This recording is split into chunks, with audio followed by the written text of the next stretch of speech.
Hey Aquarius. Okay, you have the Ten of Cups. Ten of Cups is peace, joy, family. So a lot of you spending a lot more time with family or interacting with family. I could say because of obvious reasons, the pandemic and those types of things. But this is also, I think, surrounding yourself with people that just you feel good around. You're tired of any bad mojo, any bad vibes. You're just at the point where you're like, just doesn't suit me. Whatever drama you've been dealing with in the past, even if it's been like recent, you're just at a point in your life where you're like, I'm over it. We're done. I'm not gonna, not gonna give in to any more of the craziness. The Ten of Cups is just very much, and what's interesting is it's been a very similar for a lot of people. In fact, I think one of the reads I actually titled for a sign, I think it was Libra or somebody, regarding, peace, finding peace. It seems like a lot of people are trying to find some sort of inner peace with the situations they're dealing with the people they're dealing with. Maybe people are thinking about people in a more loving way recently because they're concerned about how everybody's doing, and so it's taken a lighter note. Now, some of you may be like, oh, that's crap, I could care less or whatever. But again, general read, but the Ten of Cups does talk about, a lot of family, a lot of joy, a lot of peace. I think that's just kind of a momentum. You're riding the wave of keeping positive people in your life. Now, you have Mikatala Chutli, which is your oracle card here, okay? And this is basically looking at the situation from a more in-depth point of view, what you want, kind of like seize the day, but what do you want out of the situation? Like analyzing everything. It's like a puzzle, okay? And then you put the pieces back together. How do those puzzle pieces fit? And I think you've been going through a lot of these questions, asking yourself, Aquarius, if my ex and I were to get back together, how would that fit? Or if I move on from them, do I have the closure? Can I move on from them with a clean slate, knowing that I'm not bringing like baggage or pieces of hurt or anger into a new situation? So some of you are just very doing your own thing, not going either way, to or from, past or present. The next card you have is the Nine of Pentacles, which is abundance. But this is also talking about the value of monetary versus, like your family versus family values. So for whatever reason, and again, it could be the things going on in the world right now, but I don't want to, that the read is not going to be based on that because it's just not. We want to look at this in a more positive aspect and not drudge that up as well. But here you have kind of correlating stories because the Nine of Pentacles is very much finding the values of what's important, understanding that yes, you need money to survive and yes, you need money to live, but also understanding what's worth more, slaving your butt off to make money when you can't take it with you in the end, or spending more quality time with family. This feels more in depth with yourself as well, as self-awareness, as self-love, just kind of coming back to like being grounded is what they're telling me. Finding your pace of self-love, self-improvement. There's this is about relationships in our lives and achieving the highest level of success possible. But what is that based on? What standards are those relationships based on? Is it based on something that feels very positive, or is it based on money, or is it based on an anxiety, something that doesn't feel good? So you're really analyzing where you're going and who you're going to be going into the next chapter of your life with. Because I really do feel like you're on this precipice of what chapter, what door is opening, or where am I going next? The next card you have is how you're feeling coming into the end of the month. And you have the Eight of Swords. Now, the Eight of Swords is self-imprisonment. It's confusion. It's feeling as though you're stuck in a situation, but this is saying you have the power to get out of it. You have the power. The problem is you're not sure what decision you want to make. You're not sure which direction you want to go. And you're like, duh, dark dove. That's, part of the reason we watch videos or we, meditate or we do these things to figure it out. But the Eight of Swords always tells me, the answer. The answer lies within, what it is. You're just keeping yourself from progressing forward with that, or you're keeping yourself from actually doing what feels good or feels right, because sometimes it's harder to do that. You know, I had a friend call me out a long time ago who I was breaking up back and forth, and she finally said to me, we were getting back together again, this person and I, and my friend, she said to me, oh, so you're taking the easy way out. And for a minute I was like, you bitch, like, how could you say that to me? What are you talking about? And then I realized that she was right. This wasn't healthy. It was toxic. I knew it was going to end up the same way it had before, over and over. But I was taking the easy way out because it was easier to go back to something familiar, albeit unhealthy and toxic, than it was to move on and find something that suited me better, find a balance that was better, a better vibration in my life. So that's very much a feeling here that it's like, Aquarius, you know what to do, you know what you want, regardless of whether it's past or present, you're just kind of stuck. And I always say this, like, nobody's holding a gun to this person's head, nobody's shoving them out the window, they're hanging themselves out the window over the swords, you know. So now walk out the front door and make the decision. Put a shirt on first, but walk out the front door. All right, the next card you have is your distant past. Over the past 5-10 years, could be throughout your childhood. You have the Queen of Swords. So a lot of people out there right now, Aquarius, you're feeling as though you're constantly, so the Queen is very honest, but also can be very critical, but based on insights. So it's almost as though the distant past, you have said, this is what I'm looking for, this is what bothers me, this is what hurts, you cheated, you lied. And it doesn't even have to be that. It could be, we don't get along, or I don't feel like, you know, you're as attentive as I am, or whatever the case is for you. The Queen of Swords is saying, you've made this very clear time and time and time again. So if it's not changing and you're not feeling satisfied in the relationship, it's a really big red flag. A lot of people stay together because, oh, we've already been together so long, or it's codependent, or, you know, I'll never find anybody else, or this is good enough. No, Aquarius, you're starting to realize this isn't good enough. My needs are not getting met, and we've had this discussion regardless of what's going on between you and this person. The next card you have is your immediate past, or the past few weeks, past month or two. Then you have the Star card. So I love this for you because if you've seen my reads before, you know that the Star card obviously represents Aquarius. But when you show up in your read, you're starting to be organically true to yourself.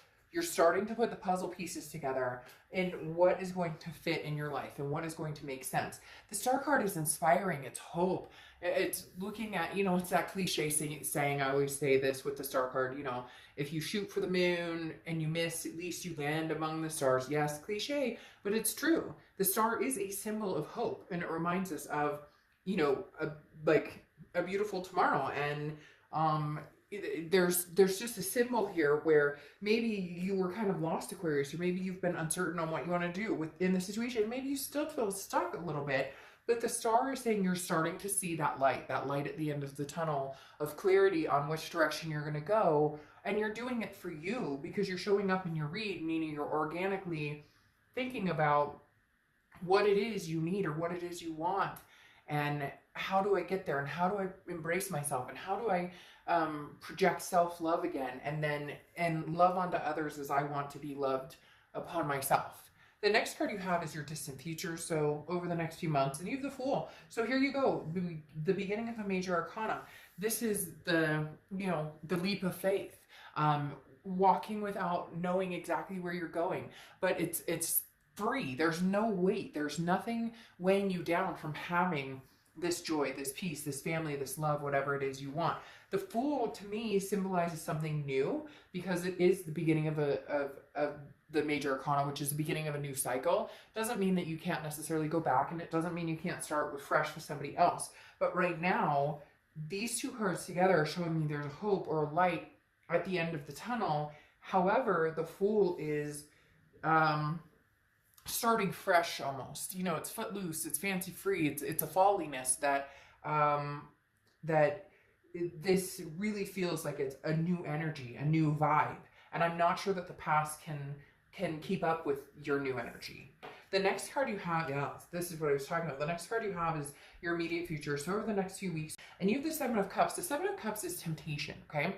The Seven of Cups is having choices, having options. There may be a lot of you who are struggling between the past and the present, or you still have that closure to get that I talked about, but you don't completely have it So you're not necessarily ready to move on with somebody, but you're maybe dating or meeting new people. Now, cross watchers, don't worry. This can be reversed, okay? Can be reversed. So, know that I read for the sign I'm reading for. So please try and keep the comments kosher about the sign I'm reading for. Because if you could see some of the comments I get from cross watchers who are, pretty upset about the fact that, the other sign is doing good. It's sad that I'm even saying that, but or sad that I have to kind of remind people, but that it's okay. It's a few, like one in a few, right? So we carry on, keep our heads up. So the Seven of Cups does tell me that there is a potential that you have, other options here, Aquarius, and you are tempted, or you are, dipping into those options a little bit, and there's nothing wrong with that. But there is a strong, this is not a connection card, okay? There's still a strong connection between you and this past. That's why you're having this trouble here with this, this keeping yourself stuck, keeping yourself stagnant, feeling self-imprisoned because you haven't completely let go of the past. However, you're venturing out to possibly do that. The next card you have is very interesting. A lot of newness here, a lot of refreshed energy. The next card you have is anything tangible for the rest of the month, and you have the Magician card. This is about connections. This is about versatility. Okay, the Magician can manifest anything they want. You're going from the Fool, which is the beginning of the major arcana, 0, and to the second of the, card 1 in the major arcana. So you're going in this pattern of stepping up your vibrations. This, again, is also about connections and versatility. And what's really coming through on this the most is the connections. You're going to start making new connections. This old connection is not completely gone, okay? I'm not going to sugarcoat it and say, oh, they're completely gone and you're completely over it, because you're watching this video. So obviously there may be some curiosity on either part, yours or the cross watchers. But the Magician is definitely saying you're not afraid to completely cut this off or move on when and if the time is right. The next card you have is the Queen of Pentacles, and this is how you're feeling throughout the rest of the month. The Queen of Pentacles is somebody who's very wise, who's learned from their mistakes, who's grown wiser as the situation has, so maybe if you've broken up, gotten back together, broken up, gotten back together, each time you're starting to learn more about yourself, more about this other person, and whether these puzzle pieces can fit together. Okay, now the Queen of Pentacles is also somebody who gives as they receive, and that's something I was talking about before. Excuse me.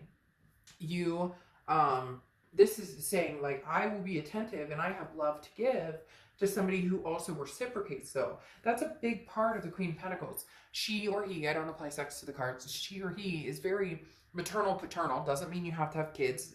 You could have kids or fur babies, or they could have kids or fur babies, or both.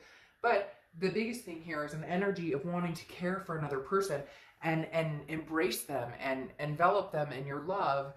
However, you've learned being the queen instead of like a page or a princess or, an earlier sign or earlier stage in the minor arcana, that this is learned from past mistakes and only willing to deal with people who raise them up versus pull them down. The next card you have is your hopes and fears for the outcome, and you have the Nine of Wands.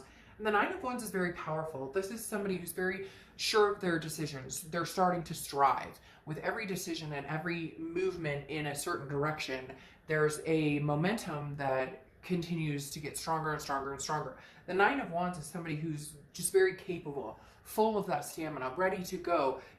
Wears the mask of, you haven't seen anything yet. I love the Nine of Wands because that's the type of energy it is. It's more of a self-motivating, self-building, but then other people start to see your growth. And they're kind of like, whoa, who is this person? And this may even be your ex almost. There's something going on here where you're like enlightened, and I feel as though they're kind of in your shadow. And unfortunately, it's because they've chosen not to better themselves. It's more of they're stuck and they want you to be stuck with them.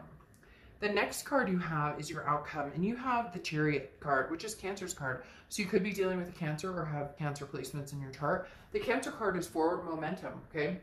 The Chariot is about riding in, a chariot, obviously, and there could be two people driving. And if the two people are going in the same direction, the chariot moves faster and faster and faster. Yeah, there's bumps along the road. Every relationship has those. But the Chariot also symbolizes you can drive this Chariot all day long by yourself. The Chariot is self-identification and knowing which direction you want to go and how you're going to get there. The question is, who do you pick up along the way? What energy do you pick up along the way? What person do you pick up along the way? What, suits you as far as where you're going in life? This really symbolizes, Aquarius, that you're only going to bring somebody onto the Chariot who deserves your time and attention and your love. And I think you're kind of going back and forth because there is still that strong connection with the ex. However, you do have other choices. But these are tempting, and there's nothing wrong with that. There's definitely nothing wrong with a tempting option, okay? It's just, very interestingly, the Seven of Cups, the temptation part of it is usually like hanging out, maybe having some fun, could be friends benefits, could just be dating. It's not necessarily always a strong connection because it's more of just an easygoing, there's no commitment here, but we're just having a good time. I think you're dabbling a little bit in that, which is good. However, this ex, I think it kind of, again, there's something about that they keep saying, like, they're in your shadow, and your shadow's growing bigger and bigger because your light's growing bigger and bigger. And so when you're reflected in the sun, your shadow's huge and they're kind of stuck behind it. And it feels like, unfortunately, a lot of it is a fault of their own for this happening. So it really is about, they can't escape your shadow, but it's nothing to be ashamed of or feel bad about, Aquarius. But some of you do, to a certain extent, because you feel as though, even though you're not together, there's still that commitment. A lot of people do that, right? When you break up and whatnot, you're like, well, what if we get back together? What if things... And so you're not ready to take the entire leap, but you will. And what's interesting, there's a lot of opportunity for growth here, okay? Because you have the King of Pentacles here, which is stability. I feel like you're finally in a place where you're feeling stable, or you're going to feel stable with somebody, or you're going to feel some sort of energy with somebody who, comes across like the King, who's very, professional and knows where they're going. It feels as though this person you've been dealing with in the past doesn't want commitment, or they want the grass is always greener, or they don't want to have to, there's no accountability. And this person who's possibly coming in, this new energy that I feel like is maybe coming in pretty quick, is willing to be patient with you because you are going through different things and different emotions, but also somebody who can really help build you back up from maybe a place you were lost before. Now, what's interesting here is you have the Four of Wands, which is a resting place, a happiness, happy home, happy life, happy, this family, this peace. There's two different things going on here. You're either going to move on from this past person and there's going to be some phenomenal growth. There's also a possibility you'll move on with a past person into the present. I'm not going to sugarcoat things. Majority of you are going to move on with somebody new at some point. Not saying it's going to be tomorrow, but there's a lot of new energy, especially with that. The Fool here I was talking about, the Magician here. Look, you're either going to manifest what you want, which is going to be somebody new, and these types of energies, or it's going to be somebody old. And if you choose the old, there's nothing wrong with that. It's no judgment zone here. I, however, am seeing a lot of very new energy. The Four of Wands, again, is that happiness, that resting, that first completion. Now, it's a first completion. It's not a total completion. So the first completion for me is you meet somebody and you guys begin to date and things develop into something, something different, something stronger. Now, you have the Judgment card here, which is judgment to a certain extent, but it's also meditation and looking back. Some of you are going to look back on your past situation and say, hey, unfortunately, I can't move forward in this situation. I'm going to have to end this because it's almost as if you can't escape it, right? Because you can't waver in your decision-making anymore with the Judgment. This is saying, there needs to be a decision made Do you want to move to this happy resting place with somebody new or with somebody old? And again, for a lot of you, there's a lot of newness going on here, but for some of you, it is going to be, you know, the old coming back around. If it is, it feels as though it's somebody old who you haven't talked to in maybe a long time. This is somebody that there is not a lot of grudge left, not a lot of anger left. So for some of you, it may be a few months down the road before you get to that point with this past person. Now, you have the Three of Wands here, which is you move from 3 to 4 or 4 to 3, whatever. Either way, it's irrelevant. It's talking about this is the developmental stage of a relationship, because this is partnership, planning, growth. If you have the Two of Wands, it would be more of what do you want? Where are you going? Which is what you've been figuring out in the past few weeks, past month or two with this Aquarius card coming up. But with the Star card coming up, that's having your hope and your faith and re-embodying where you're going. But the Three of Wands is now saying you're ready to move forward, potentially with somebody else on your Chariot, because you have 2 Chariot cards coming up. Okay, again, Cancer, so you could be dealing with a Cancer card. But here's the thing, you have a Ten of Pentacles, and the Ten of Pentacles is a generational. This is wanting to connect with somebody that you have a legacy with, so that you have kids with, or that you adopt fur babies with, or that you just have a long, solid partnership with. Whatever it is to you, or whatever it is you want. The Ten of Pentacles, look, there's different generations in this card, and that's what this is talking about. The Ten of Pentacles is saying that this is looking for your forever person, whether it's past or present. It's coming. So you either develop something with the past and recognize that you guys can move forward, or you move to something new. As I stated, there's a lot of new energy here. So for a lot of you, maybe there is that shadow factor. I cannot get over, because they constantly are showing me a person standing here, and then this shadow, because this vibration is so big, and this person just not wanting to make changes or not wanting to come forward out from the darkness. Like they prefer to sit in agony or instead of self-improving, and you're ready to continue self-improving. Then you have, again, like I said, the Chariot a second time, which is that forward momentum. Having 2 chariots tells me I'm moving forward. I'm moving on with my life. So again, that newness that we talked about. Now, closing this out, you have plenty, okay? And this is different. This is about abundance, but it's also about a freedom of choice, of choosing, you know, what abundance you want or where you're going to be. And then it's also about a contentedness. So be happy with what you have, as long as it's healthy and it makes you feel good. So if you're happy, you know, moving forward with somebody new and it feels good and that's what you want, then go for it. If you really miss this other person and you really want to connect with them and you really want to have a go at it, again, it doesn't matter. It's what you want. It's not what everybody else wants. It's not what everybody else thinks is good for you. But the bottom line is figuring out what's healthy for you and what makes you feel good. Because in the end, that's the most important piece to this. So a lot of you are still on the fence. We'll see in a couple days what June brings. But again, like I said, I really do, for a lot of you, strongly think there's newness coming in, at least right now. Okay? All right, I'll see you soon. Bye.